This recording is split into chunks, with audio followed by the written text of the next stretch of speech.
Let me ask you, Bruce, about the first time you met John, your first conversation about how the movie would be shaped.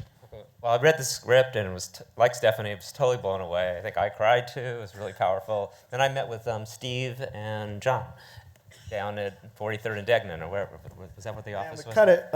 Was it At Carol Littleton's Carol place Littleton's old place. on Fountain. Carol Littleton, the editor, esteemed editor, had this little shack where she had all the different movies would be cut and everything and stuff there. And it's just, it was a nice little homey Chill place. there, I think. Yeah, they cut the big chill there and several other pictures there, and we just cut it there on film. And also when we met, I mean, we were, all three of us really just kind of really bonded. We loved everything from Coppola to Scorsese, you know, Taxi Driver's our favorite film, Kurosawa, John loved 400 Blows, one of my favorite films. We just had a deep, and we all really connected strongly.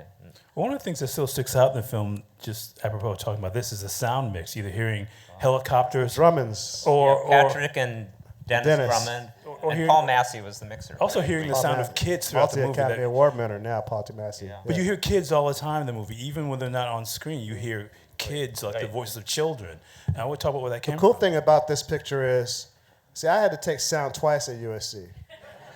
Didn't do too well. I took it, I always tell this story, I took it as a sophomore, and there's two sections, there's sound and camera. I did good in the camera part, but the sound part, they teach you about the psychoacoustics of sound and room reverberation time and how fast sound travels in air and water and different things. And they teach you about songs and phones and physics.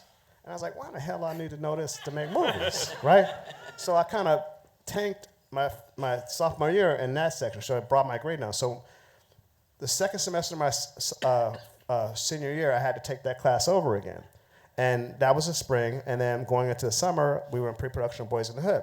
So I was thinking, I had to take it twice, you know, I was an idiot at the time, you know, about what the sounds of the neighborhood were. And so when you hear the helicopters, you hear the distant gunfire, you hear the children, you hear people, you know, talking and having full conversations in the background.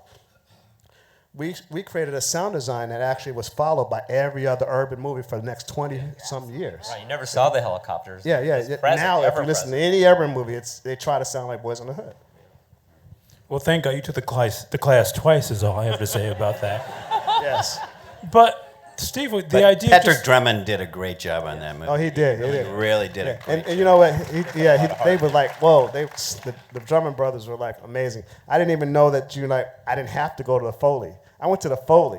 I went to every little aspect of the post-production mix, post-production process, because I didn't know. I'm showing up. We had Tyra. They got the great posters on the wall back then. I was like, whoa, okay. Yeah, it was a wonderful thing for me because at that time it was a reemergence of African American films, and there were a few other directors that had things up. But what was really special to me was John.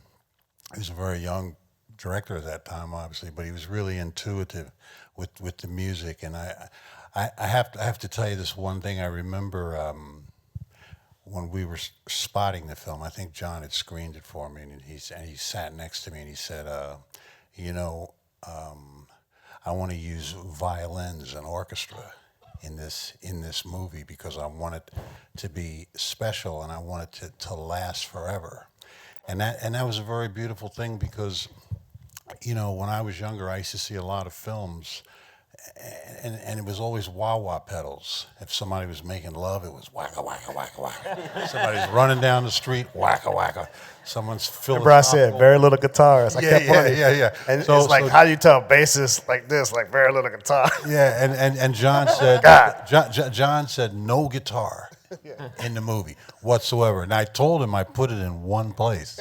He still hasn't told me where it is. That's right. It's in there one place, you know. But it was beautiful because it was a real game changer for me. It was nice to see music, you know, with real emotion. Because, you know, as actors, you know, these guys was very emotional. And so I had the opportunity to do that. So I really wanted to thank John for giving me the opportunity to be able to use my skills. So I just wanted to add, Stanley's music really kicked it up a notch emotionally. Oh, yes, Major yes, notch. yes. When we didn't have this music, you know, once the music was in, it just became alive.